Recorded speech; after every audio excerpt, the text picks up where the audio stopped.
My mother called me the foundation of the family for 34 years. What she meant, though she never said it out loud, was that I was something she could build on, borrow from, and eventually hollow out without it collapsing. My name is Elara Vance. I'm 34 years old, and the night I mailed my parents a legally witnessed no-contact letter, my phone lit up 47 times. I didn't answer once. The 47th voicemail ended with 7 words. She had never said to me before, "You'll regret this. We made you." I listened to it twice, not because it hurt, but because it clarified everything. Then I replied with 4 words. Then I'm unmaking it. The envelope I sent the next morning was thick, certified, signed, documented. It required a witness and a notary. 3 months later, it was still sitting unopened on my parents' kitchen counter.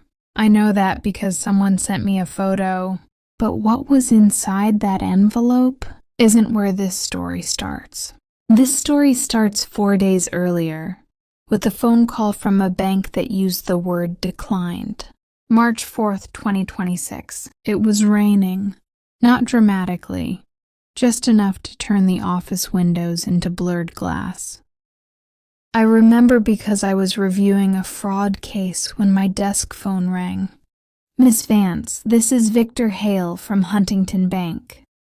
His voice had that careful tone, the one people use when they're about to change your life. "I'm afraid I have some difficult news regarding your mortgage pre-approval." I smiled politely, even though he couldn't see me. "That's okay. Go ahead. Your application has been declined." The word didn't land right. Declined? That wasn't a word that belonged to me. "I think there's a mistake," I said calmly. "Can you double-check the file?" "I already have, ma'am." Pause. "Your credit score is 487. I laughed. Not because it was funny, but because it was impossible. "That's not correct. There are also 9 open accounts in delinquency," he added gently. 9. The number echoed strangely in my head, like it didn't belong to language anymore. "And I don't have any delinquent accounts." "I understand," he said. "But according to the report, these accounts have been active for several years." I don't remember ending the call. I just remember standing up too fast, grabbing my phone, and walking straight out of the office without telling anyone. By the time I reached the parking garage, my hands were steady. Too steady. The kind of steady that comes when your brain refuses to panic until it has proof. I sat in my car and pulled my credit report. 10 seconds. That's all it took for 34 years of certainty to collapse. The first account was opened in 2008. I was 16. The second in 2011. Then 2012. 2014. 2016. 2019. Credit cards. Store lines. Personal loans. A medical bill for a surgery I had never had. Every single one tied to the same address. My parents' house. I didn't cry. I didn't even breathe differently. I just stared at the screen and said out loud, "Someone has been using my name for 18 years. But even as I said it, I knew something worse. This wasn't random. This wasn't a stranger. This wasn't identity theft in the way I explained it to clients every day. This was organized, consistent, maintained. Whoever did this didn't just open accounts. They managed them. They made payments. Just enough to keep everything alive. Just enough to keep me from ever checking. I called Daniel. "Hey," he answered immediately. "Everything okay?" "No," I said. "I need you to come get me." Pause. "Are you hurt?" "No." "Then I'm already on my way." By the time he arrived, I had printed the full report. 43 pages, We spread them across his kitchen table like evidence in a trial. Because that's exactly what they were. Same address on every account, he said after 10 minutes.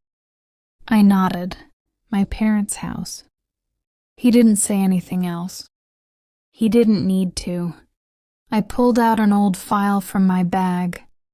Documents I'd kept out of habit more than necessity. Tax returns, lease agreements, old applications. Paperwork had always been my version of control. Inside was a loan application from 2011. At the bottom, a signature. My name, but not mine. That's forged, Daniel said instantly. Yes. The realization didn't explode. It settled, heavy, precise, like a verdict already decided. Who does this for 18 years? He asked quietly. I already knew. I had known the moment I saw the address, the moment I saw the pattern, the moment I noticed one account, just one, was still current. Still being paid. Only someone careful would do that. Only someone close. Only someone who understood exactly how long they could stretch the truth without breaking it. I picked up my phone, and I called my mother. She answered on the second ring. Hi, sweetheart. Her voice was warm, normal, perfect. Mom, I said, calm and measured, I need to ask you about something on my credit report. There was a pause. 3 seconds, long enough to hear her inhale. Oh, honey, she said lightly. Identity theft is everywhere these days. That's when I knew. Not suspected. Not feared. Knew. Because innocent people ask questions. They don't explain. I stared at the kitchen wall as she kept talking. Gas pumps. Scams, warnings, distractions. All noise. All rehearsed. Mom, I interrupted softly. One of the accounts is being paid from a checking account ending in 4471. Silence. Real silence this time. Then faintly in the background, my father's voice. Linda, I told you she'd find out eventually. Eventually. That word didn't break me. It defined everything. I hung up. Not angrily, not dramatically, just done. My phone started ringing immediately. Once, twice, 5 times. By the time it hit 11, I muted it. By 15, I turned it over so I wouldn't have to see her name. By 19, I stopped counting. Daniel didn't touch the phone. He didn't tell me to answer. He didn't tell me to block her. He just sat across from me, elbows on the table, watching me like he was waiting for me to decide who I was going to be next. You already know, don't you? He said quietly. I nodded. Yeah. Say it, he said. Not pushing, just steady. I looked back down at the papers spread across the table. 18 years of accounts. 18 years of small, careful theft. 18 years of being used without ever noticing. My parents did this, I said. It didn't feel dramatic. It felt accurate. The room stayed quiet for a long second. Then Daniel leaned back in his chair, ran a hand over his face, and exhaled slowly.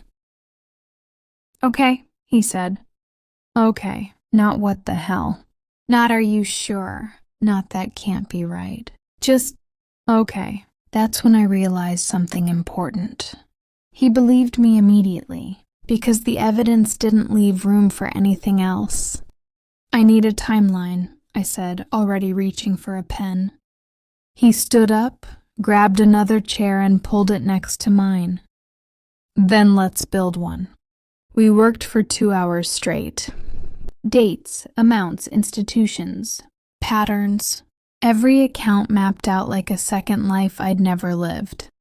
By the end of it, one thing was painfully clear. This wasn't survival. This wasn't desperation. This was strategy. They didn't just use your name, Daniel said. They maintained it. Yes. They knew exactly how much to borrow. Yes.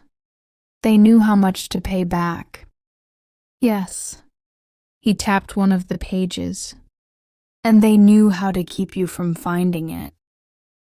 That one hit differently, because that wasn't just fraud. That was planning around me, anticipating me, managing me. I sat back in the chair. They needed me to stay predictable. Daniel looked at me. You mean calling your mom 3 times a week? Never checking your credit, always saying yes? I didn't answer. I didn't need to. The realization settled in slowly, like something sinking through water. I hadn't just been the rock of the family. I had been controlled stability, reliable, available, unquestioning, perfect. My phone buzzed again. A voicemail notification. I stared at it for a long second. Then I pressed play. Elara! My mother's voice came through. Thinner now, tighter. Please stop doing this. You're scaring me. Just call me back so we can talk like adults. Like adults. I almost smiled. Because adults don't steal their children's identities. I deleted the voicemail without finishing it. What's next? Daniel asked. I looked at the table, at the evidence, at the life I thought I had, and the one that had been running underneath it. We make it official, I said. The next morning I was at my office before sunrise. Margaret was already there. She always was. She didn't ask questions when I walked in. She just slid a mug of coffee across the desk and said, "Show me." I handed her the report, all 43 pages. She read in silence. No interruptions, no reactions, just careful, deliberate attention. When she finished, she took off her glasses and looked at me. "Sit down," she said.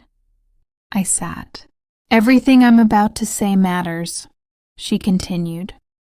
"So listen closely. I am. This is not just identity theft," she said. "This is long-term organized fraud with forged documentation. That makes it criminal at multiple levels." I nodded. I already knew that part. "But here's the part you may not be thinking about," she added. I waited. "You work in consumer protection. You have clearance on active fraud cases. If this is tied to your name and unresolved, it can affect your position here." That landed. "You could lose access to cases," she said. "Possibly your job, depending on how this unfolds." For the first time since the bank call, something inside me shifted.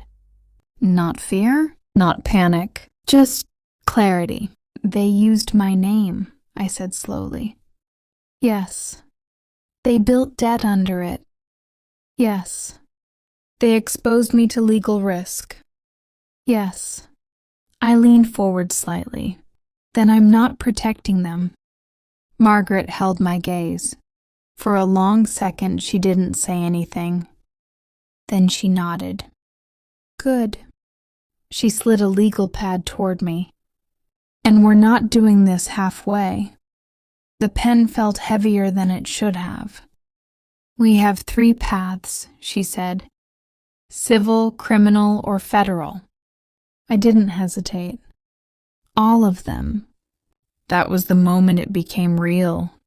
Not emotional, not personal. Lego. We started with the affidavit. Every detail documented, every account listed, every date recorded. By noon, the first report was filed. By 3, the fraud alerts were active. By 5, my name was officially in the system. Not as a debtor, but as a victim. and still, my phone kept ringing.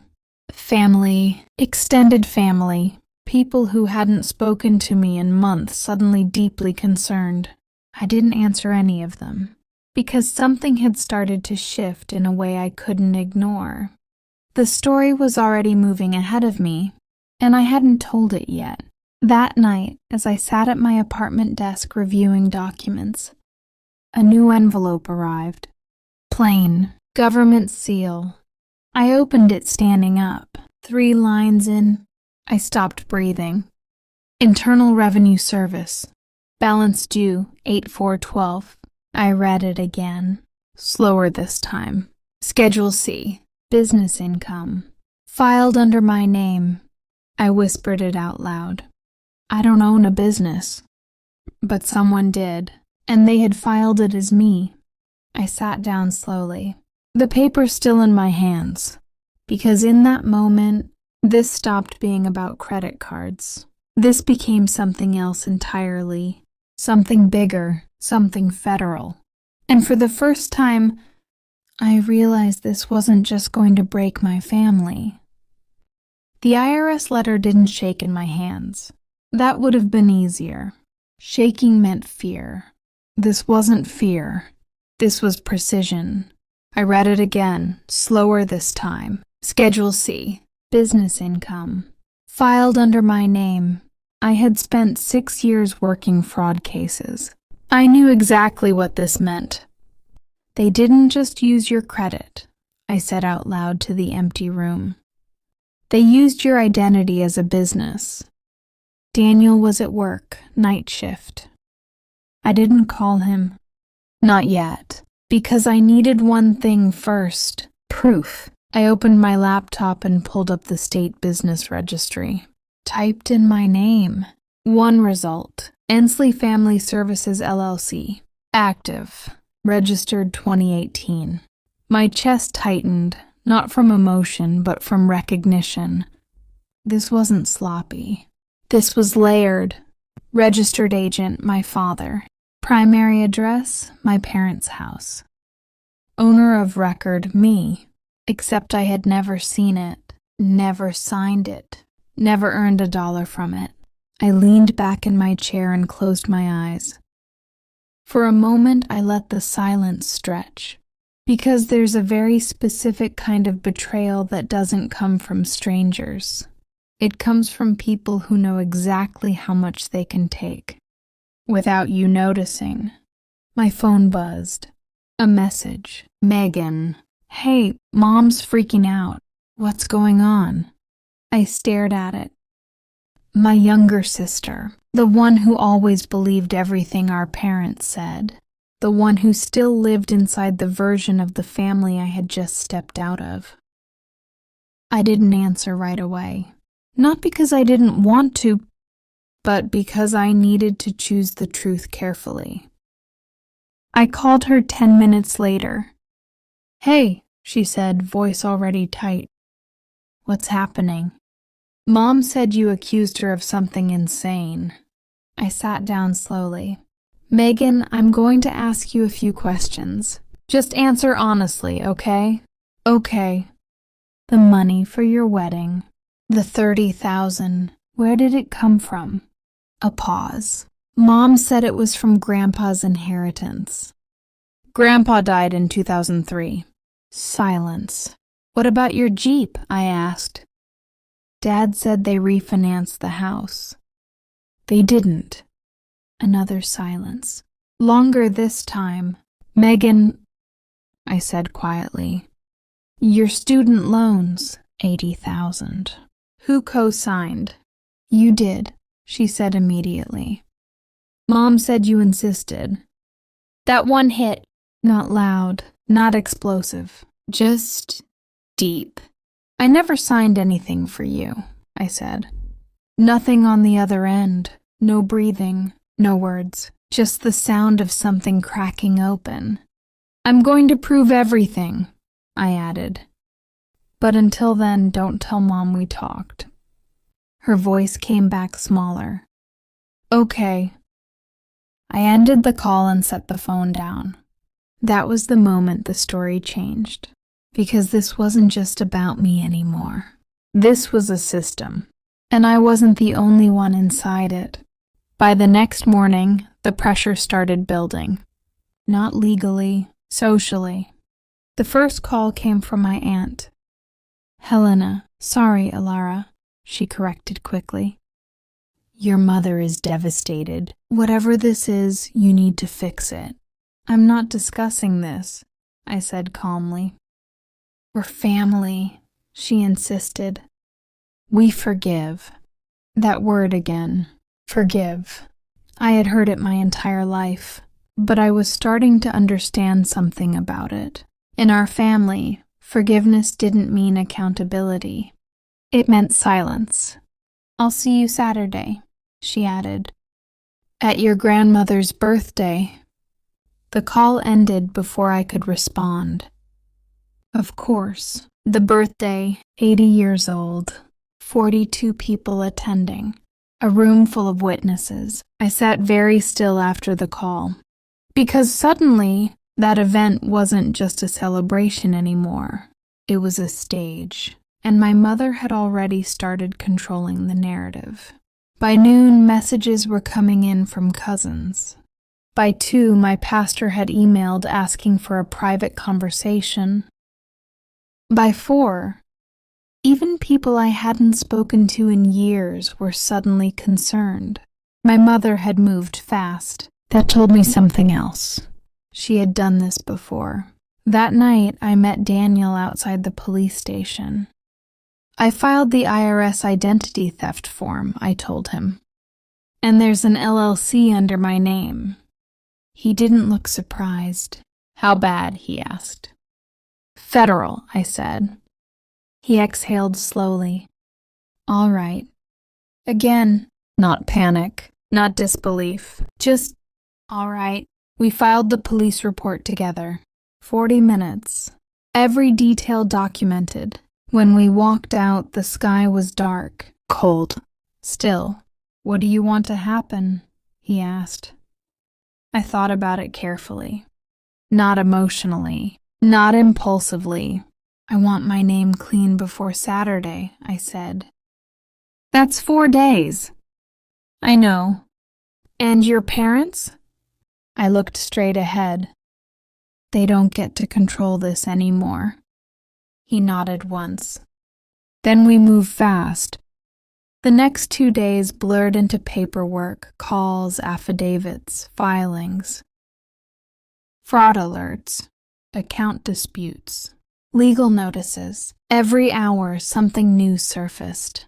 Another account, another signature, another lie. And then, Friday morning, the final piece arrived, a forensic handwriting report. I opened it at my desk. Hand steady. 14 documents analyzed, 11 confirmed forgeries, 3 highly suspicious. Conclusion. The signatures attributed to Elara Vance show clear evidence of simulation through repeated practice over time. Repeated practice. I read that line 3 times, because it told me something I hadn't fully allowed myself to accept. This wasn't desperation. This was training. They had practiced being me for years. That evening, I stood in front of my closet. Grandma's birthday was tomorrow. Daniel leaned against the doorway. "You don't have to go," he said. I picked up a dress. Simple, clean, unavoidable. "Yes," I said. "I do." Because for the first time in my life, I wasn't walking into that house as the rock. I was walking in as the evidence, and I wasn't bringing an argument. I was bringing proof.